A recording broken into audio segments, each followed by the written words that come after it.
Эта удивительная история спасения началась, когда ребенок принес домой небольшое неопознанное создание, аккуратно завернутое в салфетку. Размером оно было всего лишь мизинца, невероятно хрупкое и слабенькое, но живое.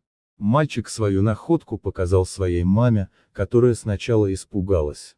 Это существо напоминало гусеницу с 4 лапками крошечными. Мать даже предложила вернуть его обратно на улицу, но позже передумала.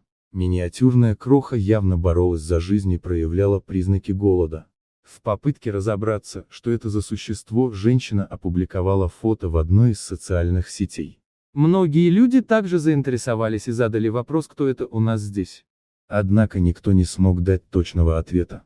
Люди начали заботиться о непонятном создании, хотя сначала не были уверены, что делать. Им захотелось вырастить его и увидеть, во что оно превратится.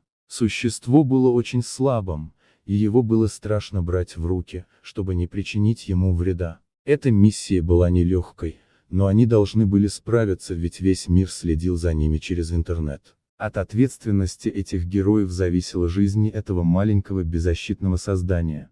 Семья купила смесь детскую для вскармливания, чтобы кормить малыша.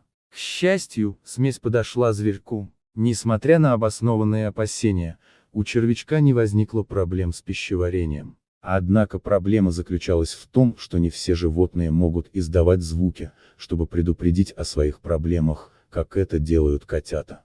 Малыша кормили смесью через пипетку. Вскоре усилия людей принесли первые результаты. Зверек начал расти и укрепляться.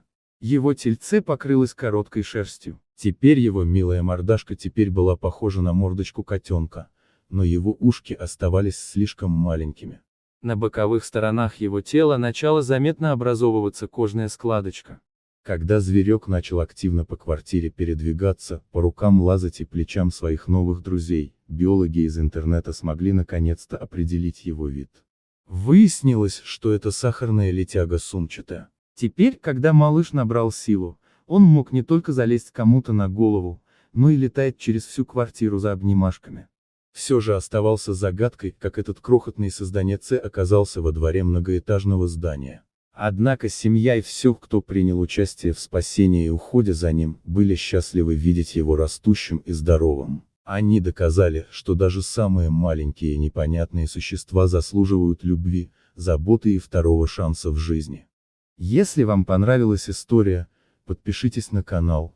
Всем добра, любите животных.